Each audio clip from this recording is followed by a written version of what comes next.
to fight on the landing ground.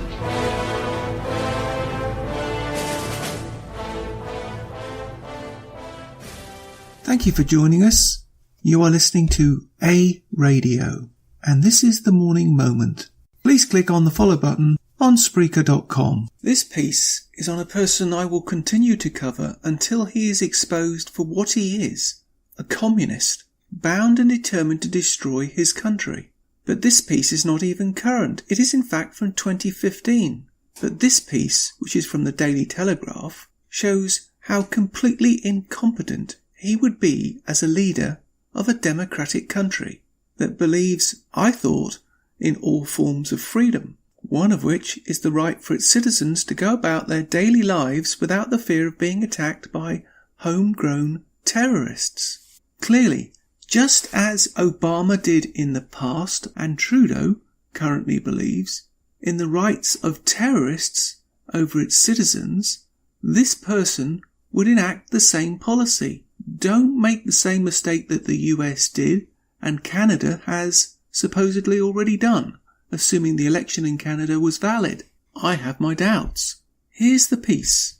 It's entitled, Jeremy Corbyn Not Happy About a Shoot-to-Kill Policy If Terrorists Were Attacking Britain. Think about the if in that.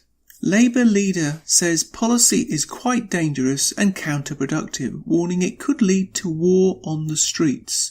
Mr Corbyn is likely to come under pressure to explain how he wants the security service to take out terrorists if they are on the loose in Britain. The Labour leader also faces a backlash from his own MPs over other comments made during a series of television broadcasts on Parliament's first day back since the Paris attacks.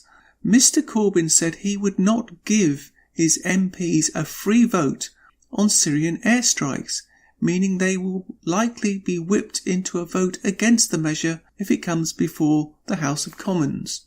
He also questioned the legality of America's killing of Jihadi John, the notorious ISIS executioner, who was taken out by a drone recently. Speaking on the BBC, Mr Corbyn was asked if he was the Prime Minister whether he would be happy to order police or military to shoot to kill on Britain's streets. He responded, I'm not happy with the shoot to kill policy in general.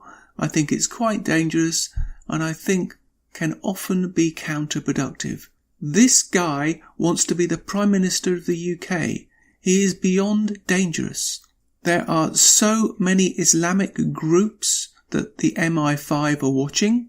There are too many for them to watch actively. They've admitted that themselves.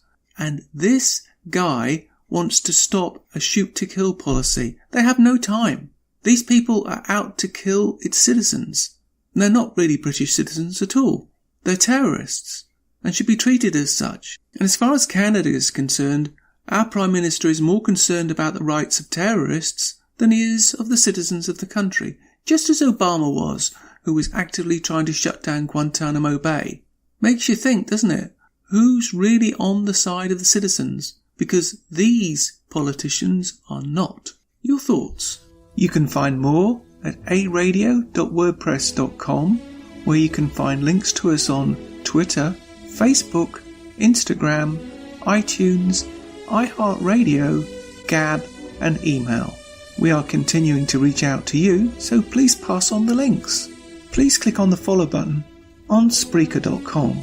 You can listen to all my morning moments at Spreaker.com under A Radio, that's EHRADIO, A Radio. And please click on the like button. And you can find all my podcasts and morning moments at aradio.wordpress.com and click on the Morning Moments tab.